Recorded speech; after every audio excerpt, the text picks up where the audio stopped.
လာပါ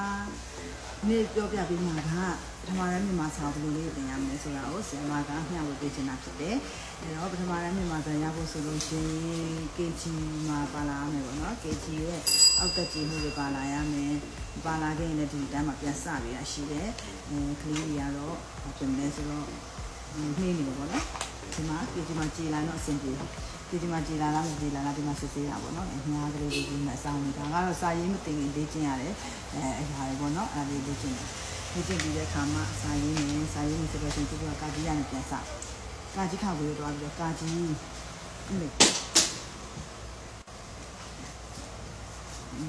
းကာကြီးဆိုတော့သူကလေနာမည်နဲ့အတန်နဲ့သိအောင်သိမှာပေါ့နော်။ဥပမာအင်္ဂလိပ်စာမှာ A အဲ့လိုမျိုးတွေအတန်နဲ့နာမည်အခရာနာမည်နဲ့ပေါ့နော်အဲ့လိုရှိတော့မြန်မာစာမှာလည်းအဲ့လိုရှိမြန်မာစာမှာဒါပါလေဆိုကာကြီးသူနာမည်ကကာကြီးသူအတန်ကကလေးကကန်အဲ့လိုမျိုးတွေကတင်ရကာကြီးကလေအားဒါပေမဲ့အဲ့ထဲမှာဘာမပါဘူးလို့ဆိုတော့အတုံးငယ်တော့ဘီးတွေတော့မပါသေးဘူးနော်အတုံးငယ်တော့ဘီးဝင်ပါတယ်အဲ့ဒါတွေအားလုံးပြီးသွားပြီဆိုလို့မှ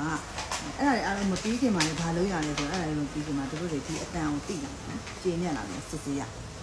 ငါတော့ဗာလေးလေတားလေးတမီးလေးဓမ္မယုတ်ကလေးလည်းခါကို sorry တားလေးတမီးလေးဓမ္မယုတ်ကလေးလည်းခွေးကလေးဆိုရင်ဘာအတန်နဲ့စားလဲကလားခလားငါလားဆိုလို့ရှိရင်သူကပြောမှာကခွေးဟုတ်လားမဟုတ်ဘူးခခွေးမန်နေခခွေးအဲ့လိုမျိုးလေးပြောပြရပါတော့ကျွန်မကအများကြီးပြောပြနေတာဖြစ်တယ်ပြီးတော့အဲ့ဒါတွေအားလုံးပေါ့နော်အထိပြီးသွားတယ်ဆိုတော့ခါတန်းဘာဖြစ်မလဲဆိုတော့ဒီအတုံးနေတော့ဖြီးတွေကိုဒီမှာအဲ့ကြမှာတဒန်းရောက်မှပထမလည်းရောက်မှအတုံးနေတော့ဖြီးကိုတင်ရသူတို့မှလည်းအတန်ရှိတော့သူနာမည်ကဂါကြီးသူ့အတန်ကဂအဲ့လိုမျိုးပေါ့သူတို့မှတော့ဒီဂါကြီးနဲ့စတဲ့အခရာကြီးလို့တင်ရှိတော့တန်ခါတို့ပါလို့ပြောပြရတော့ဒါပေမဲ့သူတို့ကလေးလေးတွေတက်တာဒါတွေက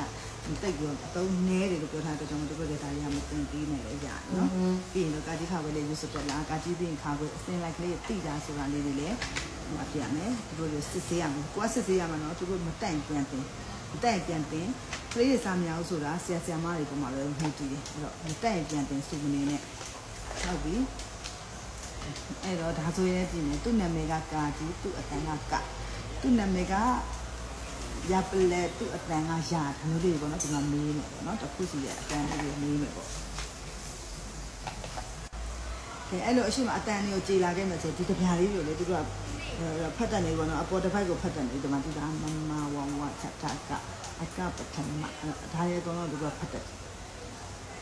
ပြီးနော်အခရာအတွဲလေးတွေကိုစားပြီးတော့တင်နေရတယ်ပေါ့နော်နောက်ပြီးကျမှပြောပြပါမယ်